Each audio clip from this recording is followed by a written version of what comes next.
Day 1 of building my 6-figure VA life. Hi, I'm Emily, a graveyard shift virtual assistant na nakabase dito sa Albay, Bicol. Originally, ako po ay galing sa Iloilo at isa pong Ilongga. At year 2013, lumipat po kami dito sa Bicol dahil sa personal reasons.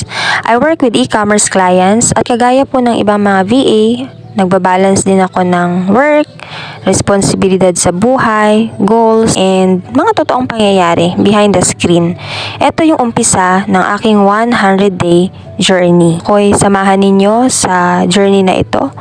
Alam ko marami sa inyo yung nakakakita ng mga success stories ng mga VA na nakapagpundar, nagkaroon ng side hustles, and businesses. Pero sa totoong buhay, marami pa din po sa amin yung kahit matagal na nag-umpisa ay paunti-unti pa rin na nagbi-build. Kagaya ko.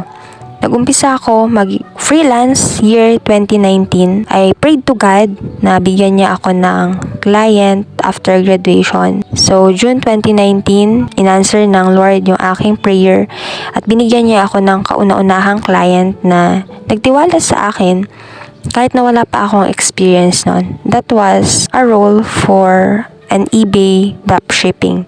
And thank you po Lord dahil doon nag-umpisa, naging stepping stone ko yon para ma-build yung aking resume. Napakalaking tulong dahil nakapag-umpisa ako before pandemic and up until now ay nandito pa rin ako sa pag-freelance. At totoo po yon that clients come and go. Hindi po stable ang freelancing. There will be times na basta na lang aalis ang client. There will be times makakaranas ka ng maraming rejection. May times na hindi mababayaran yung services na binigay mo. My goal to start this 100-day journey is to build a sustainable 6-digit income habang nag-grow ako sa aking skills, habang minamanage ko na maayos ang aking finances, nagsiserve sa ministry in creating a life with purpose. Walang fancy setup, walang pretending na lahat ay perfect gaya ng mga nakikita ninyo online. Mga totoong pangyayari lang, totoong pagtatrabaho, totoong progress.